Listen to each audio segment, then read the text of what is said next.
Vic Hugo Show. Very special guest today.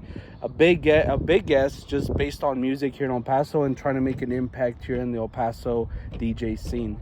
I'm going to mess this up. I'm going to try my best to say it. Estrellx? Perfect. Cool. How are you, ma'am? Doing great. How about you? Pretty good, pretty good. Awesome. So we actually met, I reached out to you and just kind of want to do this podcast to kind of just let us know what this new genre, well, it's not new because it's already been around for a while, but new to me. I had never heard of it. So what is it, and pretty much what is it like? Well, I mean, it's new to a lot of people because I feel like it's popular around the world except for in the U.S. And it's psytrance, right? Yes. Okay. Psytrance, I guess it's short for psychedelic trance. Came from regular trance back in the 90s. Actually was born in a place called Goa, India, which was a big deal for people like in the 60s. A lot of the hippies went there just to do their own thing, forge their own community. And so it came from the minds of a lot of really smart and what's the word I'm looking for? Really talented people, they were about thinking outside of the box. So that's where that came from. Well, because I kind of did my research, and I saw that there's a lot of spiritual people. It's kind of like a psychedelic experience, but a lot of people try to get spiritual with it. A lot of people get high off of it. A lot of people just enjoy the actual music, and it's kind of life changing. Like I said, I was reading some people's experiences on it, and I kind of got me like, okay, I kind of want to see what it is, because everybody wants that spiritual, they want to touch something, they want to feel something, and I mean, if that music actually can get you to that point, that's pretty dope. Yeah, it definitely does that for a lot of people. That's why a lot of people actually listen to it and feel it, because maybe they don't have that experience in their normal life, and they find the music a way to take them to that place that's outside normal society, so they can just be themselves and let their mind wander to creative places. What's the response here in El Paso like? Is it pretty, are people kind of feeling it, or is it kind of like, what are you seeing out there pretty much? I see every time my friends and I play that there is like a huge outpouring of people that really connect with it. And so I feel like ever since the first time I came to El Paso, since before I moved here, I was like, there's something here. I think a lot of people will be receptive to it, especially since there's a lot of people that love music here. Yeah, that's true. Yeah. And I mean, what got you into music or trying to DJ as well? Like, what was it that kind of put you over the edge on, hey, I'm gonna be doing this for a while? Well, learning instruments since I was 3 years old, so music's always just come naturally to me. That's cool. First it was piano, then it was clarinet and saxophone, and all through school. Mm-hmm. And I kind of fell off from doing music for a while there in my 20s, and I always felt like there was this void, like there was something missing. And a couple years ago I was spending a lot of time with this group of friends of mine, and a few of them were DJs, and one of them said to me, hey, you have a really good ear for music. I think you could be a DJ. Why don't you come over and I'll teach you how to do it? That's cool. And I was like, okay, I mean, can't hurt, right? So I went over, and she was like, well, this is this does this, and it's just like, okay, and just instantly picked it up. I was able to do it without any problems. It just clicked in my brain somewhere, and I was just like, okay, this is how I'm going to be able to make music for the rest of my life. And it's crazy because take it back maybe 20 years ago, we didn't have the equipment that we have now, to where if you wanted to do music, you had to learn how to play an instrument. Like now you can create any kind of sound, you can sample anything, you can bring in from, here, just recording on your phone. Record a sound on your phone, you can put it on whatever program you have, and there you go. You can make a song over there. That's pretty cool, but it's crazy, It is. I have yet to figure that out. I'm not a producer yet, but I feel like that's going to be a part of my journey here shortly. Okay. I think it would be one of those things that I pick up pretty easily. Now, do you think that hurts music though, or do you think it just elevates it to another level? I think it just takes it in a different direction. Like the more people think about how they can do things differently, the more music changes. Okay. And I really feel like more people should be doing that. I mean, you hear. I mean, I'm a big. I can't get over the 60s and 70s. Like, I still listen to that music every day. Me too. You know, like we're at a party and my friends are like, check this new song out, and I'm like, here's Led Zeppelin, you know, more Led Zeppelin. And that's just what I love. And I like the stories, you know, you hear the stories of they went to the jungles and, you know, we're hearing sounds, and like that's pretty badass. And I don't see that happening now. Maybe it does, maybe we don't just hear about it, but yeah, maybe it does, but maybe it's more of like something that comes from people in cities, you know, people that might not necessarily have the money to go travel the world and hear different sounds and points of view. So it just comes from what's in their brain, and that's beautiful too. Okay, so you ended up in El Paso. Yes. Where were you before? Where were you coming from?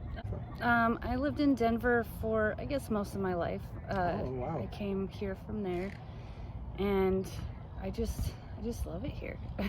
Was it the music that kind of drove you over here, or was it just kind of like something new, fresh start? Oh, both. Fresh start. Oh, both. I have a few friends that love psytrance. They're here, and they're like, hey, you know, you should come on over and check it out. I came to visit, played a show. It was actually my second time playing in front of people. And it was fun and exciting, and that's when I just decided that this is where I was going to make my home. Cool. Yeah, I mean, I've lived here my whole life. I've lived in California. Well, summers I've spent in California and Mexico, and yeah, somehow this is, you know, it's just too bad. Like, as the people and just the atmosphere, you know, weather, I guess it's cool. It's cool. I'm glad you like it. And like, I am not missing Colorado wintertime at all. Like, so over that. Covered in snow, and you can't. How is that? Like, I knew friends that lived over there and they hated it. That's why they moved back. Yeah. But what's the worst, I guess you can say, about living there? Well, I would have to say definitely the sub-freezing temperatures and the snowstorms, you know, because you still have to go to work, so Yeah. You're out there scraping ice off of your car, letting it warm up, and it gets real old. So do like does your boss give you, is it a good excuse? Like, if you're late to work, it's like, oh, well, there was snow, you know, or is it just like you get, you know, in trouble for being late still?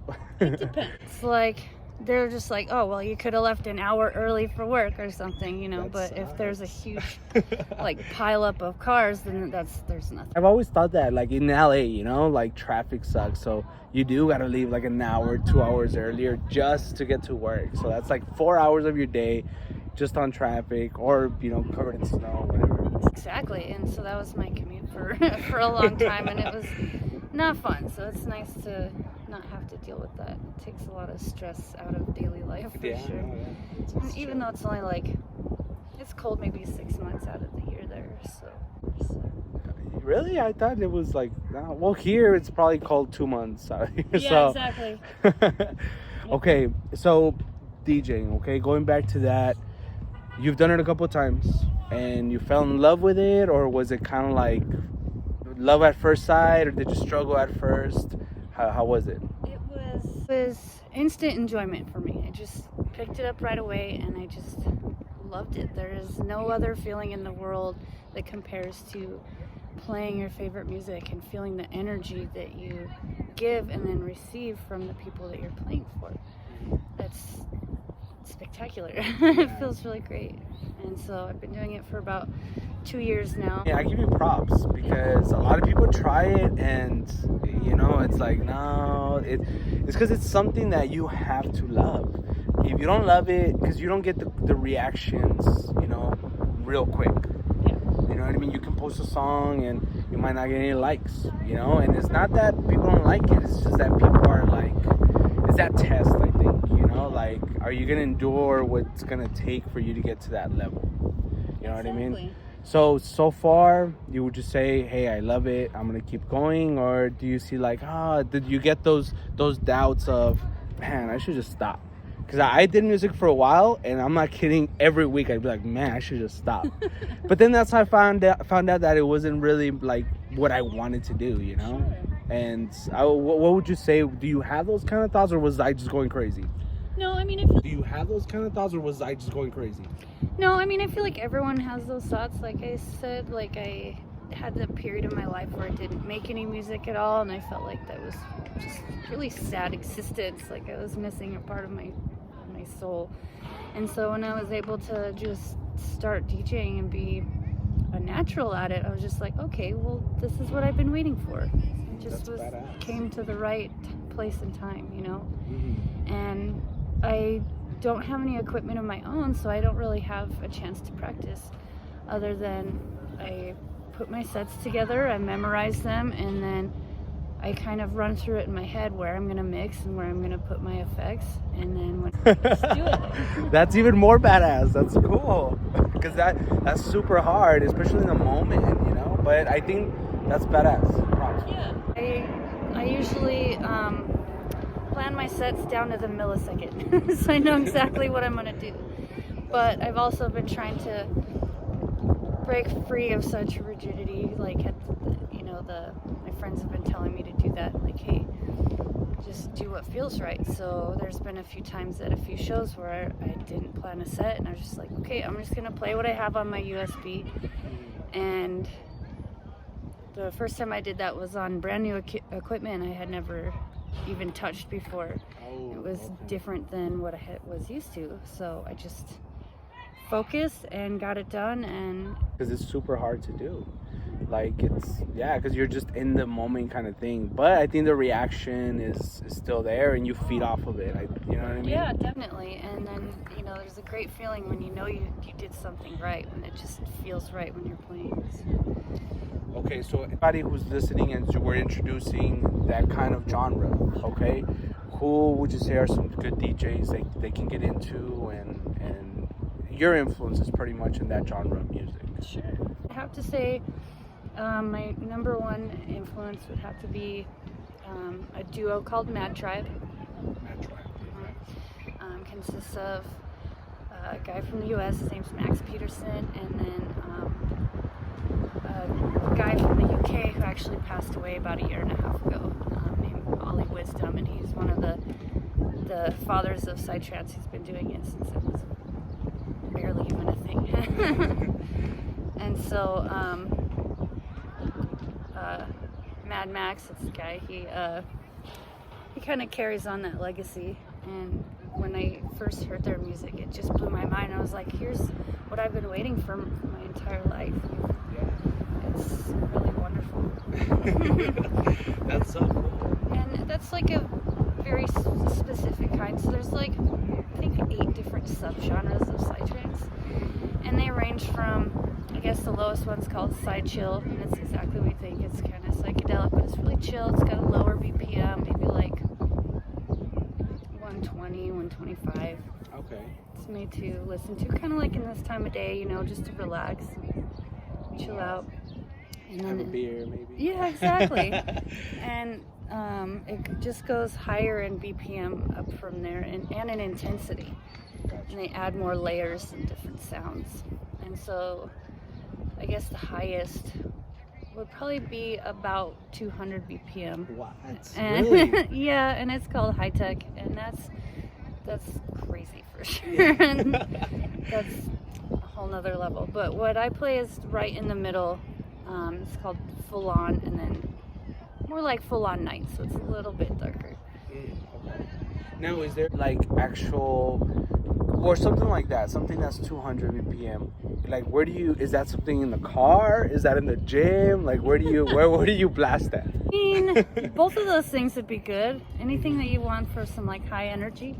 Usually at psytrance festivals, they go by the time of day and the BPM. So the middle of the day is kind of where the lower BPMs are when they start, and it goes up higher through there. So throughout the night, it gets darker and faster and more intense because that's when everyone's partying and raging.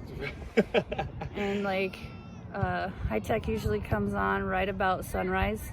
Wow. Okay. And that just like gets people in a whole nother mentality, and some people crash out after that, you know. And then the mood comes back down. Psytrance festivals are usually 3 days long. Yeah, well, okay. Yeah, well, okay, kind of like, because I'm EDC, right? That's like the big one. That's what everybody, have you ever been, or? I mean, I would like to for the experience, but I get overwhelmed easily, so I don't know. Yeah, I mean, because like a lot of my friends have gone, and they're like, dude, you gotta go, it's badass, blah, blah, blah. But, I mean, I would want to just, I mean, that for me, genres, music, it's just timelines in my life, you know, where I've liked hip-hop, rock, Spanish, you know, corridos, anything. And I gotta like feel it, you know, like for me to actually like, oh dude, this DJ is dope, I gotta go check him out, you know. I haven't really felt like that, so it hasn't really pushed me. I would just go for the partying, really. Sure. And right now I'm at that stage where I'm trying not to party as much. So it'd probably be a while, honestly, before I go. But do they have those kind of festivals through psytrance? They do, but there's not a lot there. They're more like localized festivals here in the U.S. because there's like little pockets of us throughout the country, and all the big festivals are gonna be either they're gonna be mostly in Europe. So like the biggest festival for psytrance called Azora, and it's held in Hungary every year. Wow. Okay. And it first started because there was a full eclipse that hit like right over Hungary, and the guys that were planning it wanted to have a psytrance festival during the middle of the height of the eclipse. That's badass, yeah. And they just kept it there. So they just had their 20th anniversary. Cool. And I would love to go because it's always like my birthday week too. So one of these days I'll get there.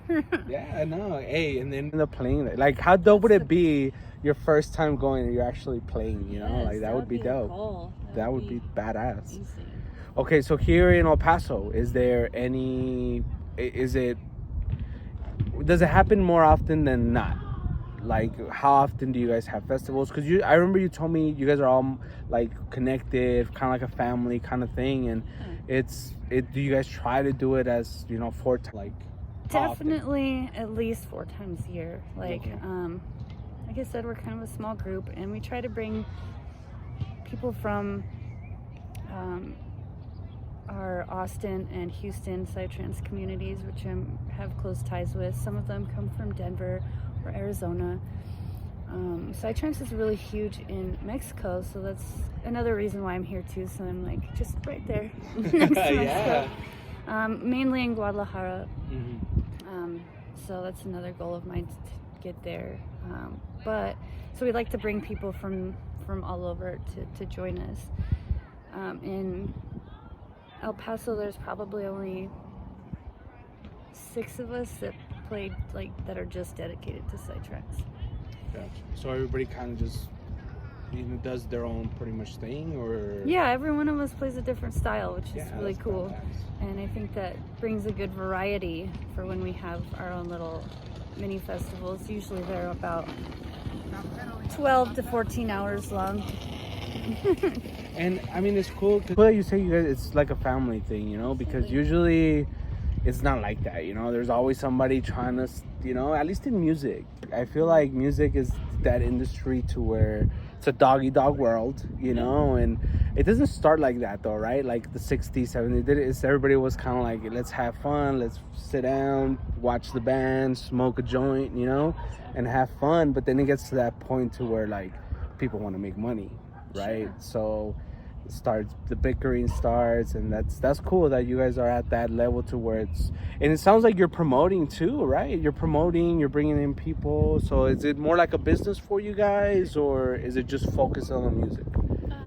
Well, it's more focused on the music now. I'm trying to get us together to make a collective so we can pool our resources to make bigger events, because right now they're really small, or we have to depend on like a location or someone else's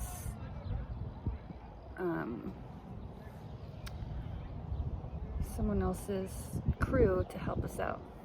And so I'd like to have us get to the point where we're kind of self-sustainable in that, which, you know, I don't mind having other people help us out because I have a lot of good friends here in the music community and they're always willing to help. So no, yeah, that's El Paso for sure. But I see what you mean, because there's nothing better than to know, like, I have my crew.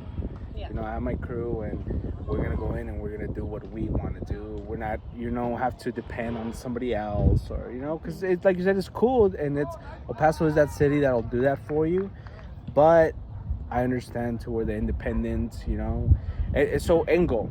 I mean, do you want to own your own label? Do you just want to DJ? Do you want to? Well, what's the plan? I want to do it all. I really do. I feel like it's a little slow going at first because I have to, you know, like uproot myself and move to a different place and be stable and stuff. So it's like building a new life, and on top of building a career takes a lot of time and effort. But it's really worth it because with every show we have people more and more interested, and just everything from listening to helping produce shows and events to being willing to teach production to anyone that's willing to learn. So that's really awesome. Okay.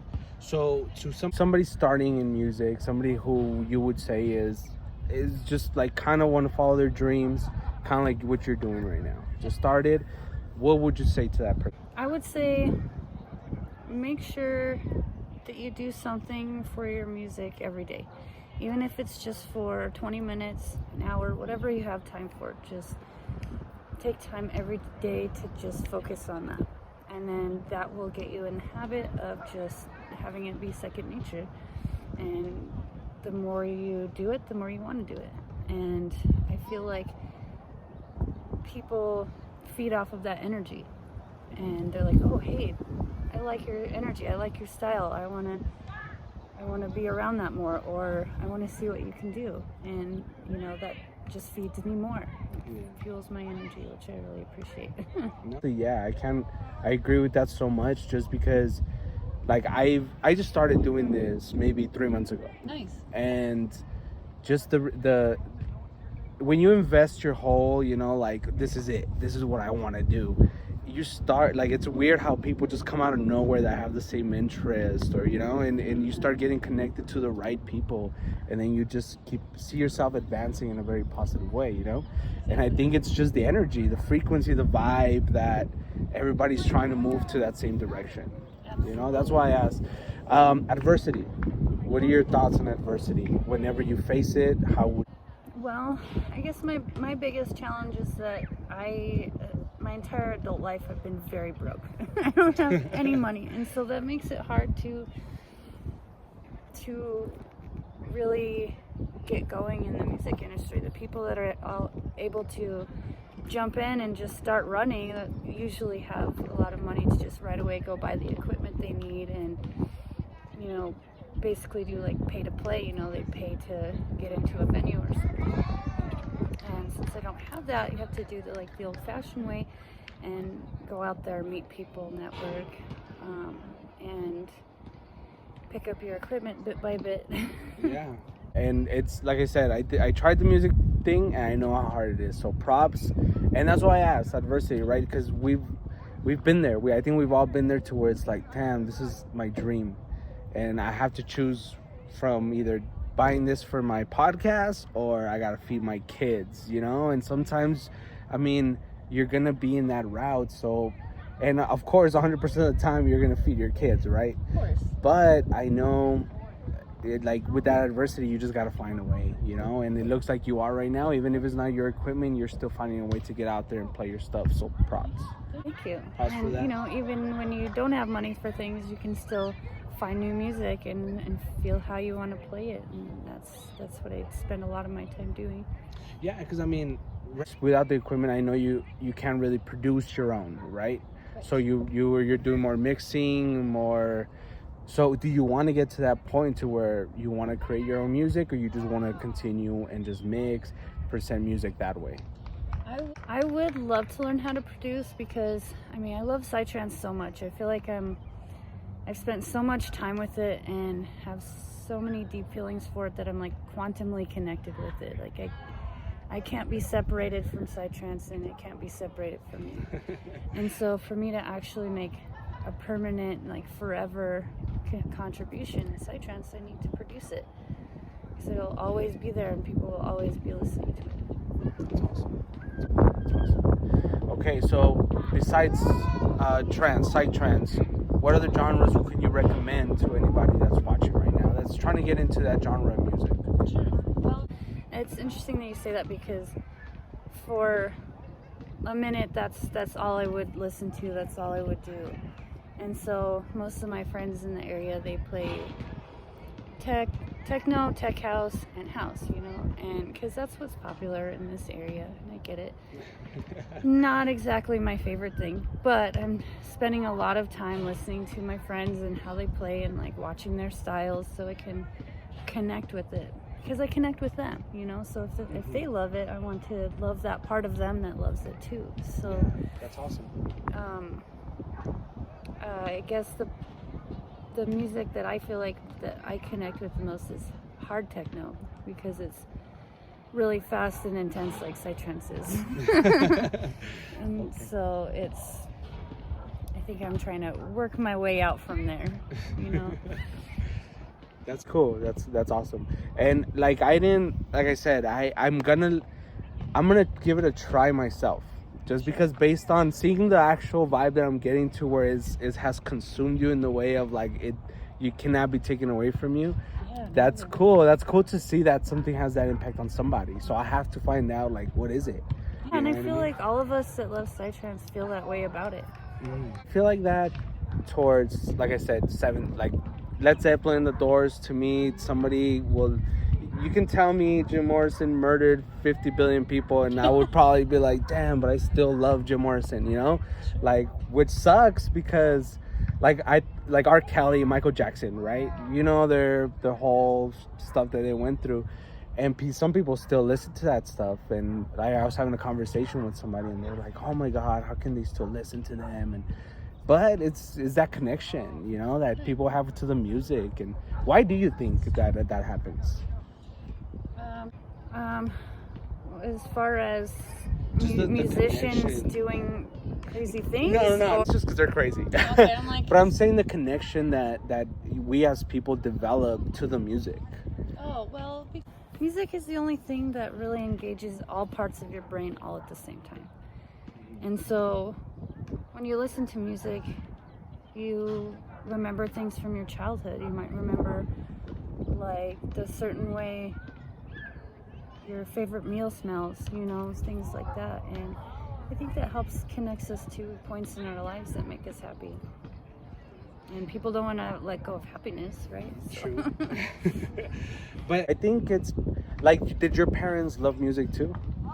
Yes, I mean, I grew up very religious, and so I was very limited in the things I could listen to, although I feel like my dad was kind of a rebel in some ways, and so where most of the people that I knew weren't listening to Pink Floyd, I was, you know, because of my dad.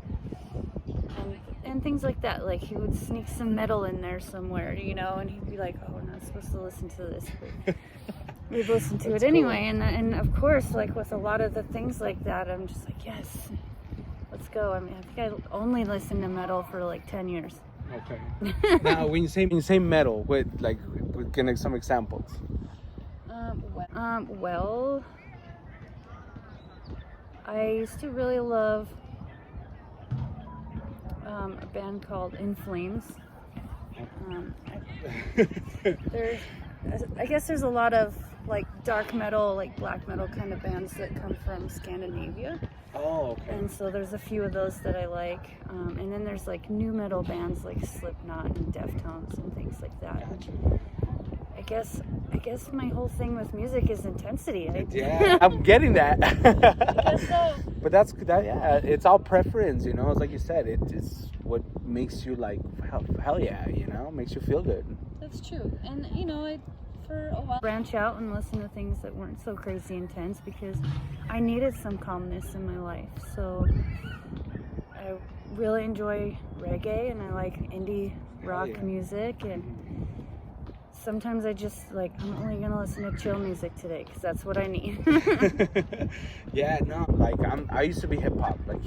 I didn't care about anything. I would get in arguments with my friends because they were all rockers, and no, this is better. It's better to work out with, and I started transitioning to everything else, right? And it was like a whole new world. It was cool. It's good to discover new music, It is. For a really long time, and still kind of am this way, but I'm very against things that are super popular. For lots of reasons, but I feel like since I was not listening to those kind of things, I was being kind of closed-minded because people were like, yeah, a lot of it is just like regurgitated, crap, catchy, or not inspired or whatever.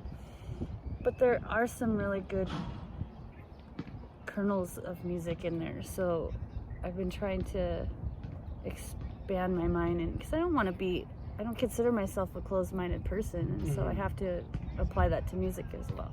I think it's that. I think it's because it's bullshit. Like, it's not that you're being closed-minded. It's like, nah, like this isn't even real. Half of the stuff that's out there right now, the artist doesn't even write it anymore. It's 20 people writing one song that is very, very catchy. If anything, there's no actual message. It's catchy, or it's overproduced, or there's not much to it. And I don't really like that. I like, especially with psytrance, there's like 60 layers of sounds going on there, and they're all, working together to create something beautiful.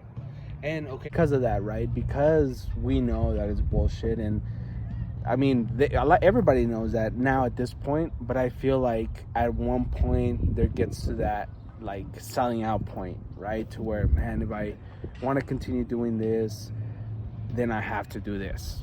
You know what I mean? If you were ever faced in that situation, what would your approach be? Like, would you doing what I want to do? I feel like psytrance is a unique genre in that effect because the biggest name in psytrance, his name is Estrellx, and he's been playing and producing since the 90s, so since it really became a thing. And he's the biggest name. He's the only psytrance producer to have 22 million views on one video. And I'm pretty sure 1,000 of them are just for me. But he still does what he wants, and everyone loves it. Everyone plays it, and he tours like all year long. He's just all over the place. So that's definitely the aspirations that we all have, and I feel like don't have to sacrifice quality of music in order to get that. For a quick buck, pretty much. No, I mean, it's cool. That's why it's good for it to stay underground, I think. Yeah, because it's not a part of mainstream music, at least in the States. It doesn't get overplayed. It doesn't get reproduced. People play it at their shows. Like I play lots, all my favorite music at shows, but I feel like there's the opportunity to put your own heart and soul into it. No, yeah. I mean, and I think that's what music should be. Absolutely. Like just you, and it's a reflection of you, pretty much. So a lot of the music that you've mentioned today is not from here. How do you get your hands on something like that? Is it YouTube, or like how do you search, or how do you find out of these groups, these bands? YouTube's a great way to do it. That's how I did a lot of it. At first, when I first started listening to it, I just had Pandora, so I'd listen to Pandora, and I wouldn't know when it was made. Like I didn't know the different subgenres. Didn't know the difference between old psytrance and new psytrance. It was all just kind of thrown in there together, which I think was a blessing in some ways because I didn't have any reference. I didn't become biased on the old sound versus the new sound. And now that I know the difference, I I can see the benefits of all of it and see how it's progressed and grown too. So Pandora's good, but I feel like they are very limited with the artists that they feature and the music of those artists they feature. YouTube's a great way to do it because you'll get everything, whether it's mainstream psytrance to, you know, very small.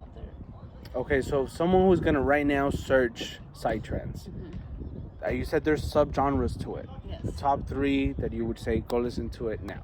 Okay. I was gonna say the one I feel like is most accessible to people is called Full On, and it's right in the middle as far as speed and intensity, and it's got good energy. It's kind of happy music. It's usually played in the right around midnight, you know, at shows, you know, right when people are having their best energy.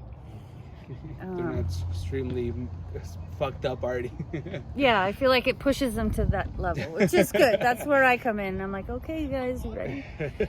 But I guess where another one would be Goa psytrance or Goa trance, because that's where all psytrance came from. That little spot in India, from all the hippies coming together making crazy music. And I guess another one would be, sorry, there's a bug. I like so many of them, but I would say either Twilight or Forest. Twilight or Forest. Mm-hmm. Okay. Twilight is kind of how it sounds.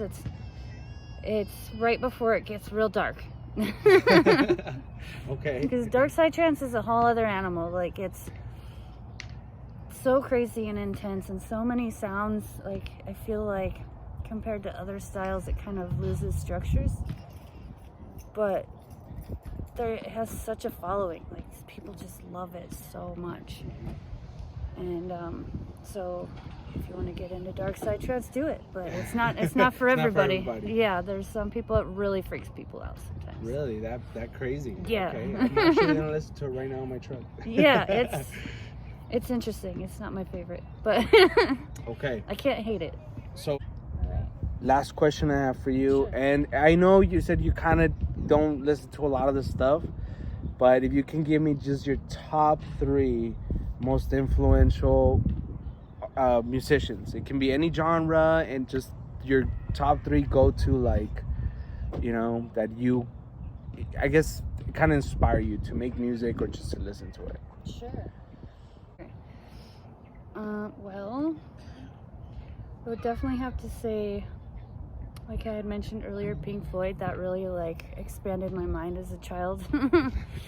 And you know, going through my formative years for sure. The next would be a band from Finland called Him. They're a black metal band. I actually have their logo tattooed on the back of my neck. It's the same band that I'm thinking of, but the Wings of a Butterfly, is that one of the? Yeah, that's exactly. Okay, gotcha. Yeah, shout out to my boy Chris. He's the one who got me into that band. Oh, nice. That's wonderful. Because their music is really cool. It's very unique, but also the words are very poetic, especially for a band that doesn't, you know, people that English isn't their first language. So for them to be able to do that in English and be so beautiful is. Yeah, the guy, I don't know the singer's name, but he has that deep, he has a good voice too. And yeah, the guy, I don't know the singer's name, but he has that deep, he has a good voice too. Yep. And third, well, I mean, I guess I had already mentioned a few psytrance artists, but another one is I guess one of my favorites, Mexican psytrance artist by the name of Estrellx. Okay. And he's an amazing producer, and I feel like anything he makes I'm just in love with all the time. And I don't know, I was introduced to psytrance through my friends that were from Guadalajara, and it's super big there, so I just fell in love with the Mexican psytrance community and the vibe and the music that comes out of there. Is it different than like anywhere in the world, or is I it think so. like is it distinctive to where like that's Mexican side? I think so. I think so. And like you can start to tell the difference because like there was a really big following in Israel, and so like Middle Eastern psytrance sounds totally different than Mexican psytrance does, but it all works together. And like I feel like even though they're separated on the other side of the planet, they have the same inspiration and the same vision. Yeah, of course. That's awesome. Okay. Any shows coming up? Just let the people know where they can reach you. If you want your social media, if you want to let them know. And to any other DJs out there, let my homegirl get in there and play her shit. Yeah. So anybody have shows coming up, hit her up. She obviously knows what she's doing. And yeah, let them know. Where can they reach you? What shows do you have coming up? Nice. Well, any shows coming up, just let the people know where they can reach you. If you want your social media, if you want to let them know. And to any other DJs out there, let my homegirl get in there and play her shit. Yeah. So anybody have shows coming up, hit her up. She obviously knows what she's doing. And yeah, let them know. Where can they reach you? What shows do you have coming up? nice. Well, the next show I have coming up is going to be at the Back Rooms on Trowbridge, which is owned by a few friends of mine. They just musicians like me coming together to get a place that we don't have to like pay the bar to play there, you know. So we just came together, found a good place. It's going to be on the 24th. It's going to be psytrance night, and I believe it's going to be from 11 p.m. to 6 a.m. because this is the after hours spot that everyone hits up. And then I'm going to make a small psytrance festival for my birthday in August, so it's going to be a little bit longer, trying to bring artists from hopefully Florida and other sides of Texas, maybe Arizona, and definitely from Mexico. Awesome. So social media? Oh yes. I guess the best place to find me would be on Instagram, so sunshine__ Estrellx. You'll find me there. I'm the psychedelic one. Cool. Well, thank you for, just schooling me on some music right now, and I'm definitely going to listen to it. I hope people that are going to watch the episode listen to it as well. Well, thank you very much for having me. I appreciate it. Sure. Thank you.